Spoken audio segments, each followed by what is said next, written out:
Déclaration du groupe politique FDCA du Sénat.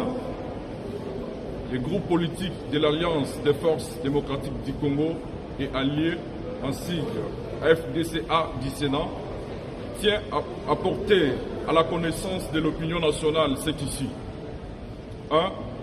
La récente sortie médiatique de l'honorable Modeste Bahati Lukwebo, autorité morale de notre regroupement politique, n'a jamais fait l'objet d'aucune discussion ni validation préalable au sein de notre groupe politique.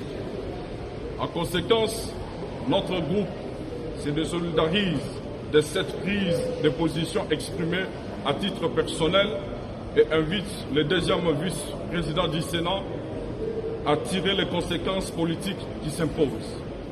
Nous réaffirmons notre soutien indéfectible à la vision et aux réformes engagées par son Excellence Antoine Félix Tshisekedi Tshilombo, président de la République.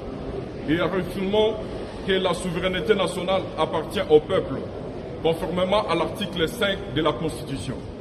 Nous adressons nos vives félicitations au chef de l'État pour le succès diplomatique enregistré par la République démocratique du Congo, notamment les avancées dans les processus de paix ainsi que les accords de Washington, dont le projet de la loi portant ratification sera bientôt adopté au Parlement. 4. Nous saluons l'engagement, les efforts soutenus au président de la République pour le renforcement des capacités de nos FARDC, ainsi que les progrès observés dans le retour progressif de la paix dans l'est du pays. 6. À ce titre, nous soutenons les sanctions prises par les États-Unis contre l'armée rwandaise et certains de ses hauts gradés et appelons à la communauté internationale à maintenir la pression afin de mettre fin à toute forme d'agression contre la RDC. 7.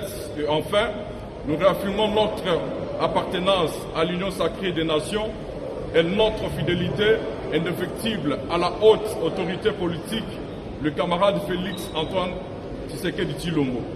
Les sénateurs du groupe politique FDCA du Sénat réaffirment leur attachement à l'unité nationale, à la paix durable et à la défense des intérêts supérieurs de la République démocratique du Congo. Fait à Kinshasa le 9 mars 2026 pour les